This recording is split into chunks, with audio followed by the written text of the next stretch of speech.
There was a kind of a gap in the market for highly designed, highly visual books for kids. Books that are about reading with your eyes rather than reading the words. And I think we also wanted to do something that was truly international and that had a visual language that appealed to people all around the world, regardless of age or, territory.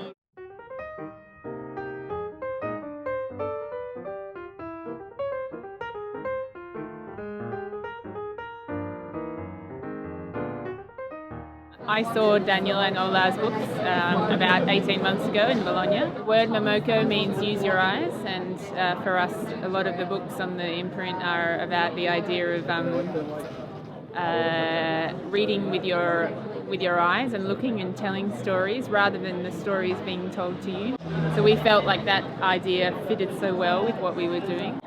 And for maps, the first time I saw maps, I was like, it's just, you just can't help yourself. And it's the same every time I go and show that book to anybody. They're like, wow, this is a real book.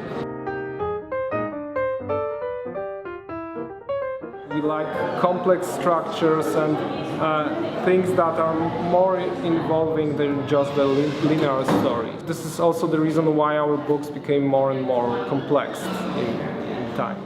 After we graduated from Academy of Fine Arts in Warsaw, we just wanted to make picture books. So we ended up making picture books for children, and after a while we got into it, and now we don't even think about doing some things for adults. The best part of this job is that you can try really different jobs.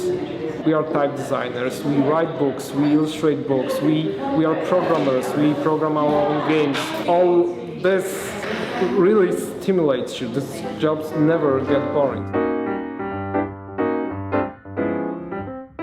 I think also what's interesting, having spoken to them last night, is that you can see that those books have come about because of their dedication. They take every last detail is sorted out. Do you know what I mean? Yeah, it's a complete vision from two people, which is amazing. Usually we really have figured everything out before we start making a book. For example, Mamoko, before we start drawing the spread, we create this giant spreadsheet that in columns you have individual spreads, in rows you have each character. And before we draw anything, we filled the spreadsheet with information what individual character is doing on every page. Then we start drawing those characters and filling them in the role they have. And finally we draw the spread, which is one single image, no layers in Photoshop, nothing like that, because we exactly know what have to be on that spread. Artwork is so rich and so detailed and so accessible. It really empowers the child to tell the story for themselves, and that was absolutely the kind of work that we wanted to be associated with. In their books, when you put them in the hands of children get it immediately. They are pointing things out and they're forming links from page to page, and they're reading it forwards and backwards.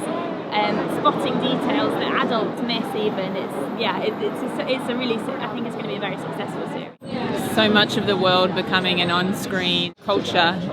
This imprint has a message of slowing down and returning to the physical paper. We believe in real books, we believe not in black and white Kindles, we believe in colour, we believe in paper. And I think for children, it's so important to have physical books. So that's what this imprint stands for.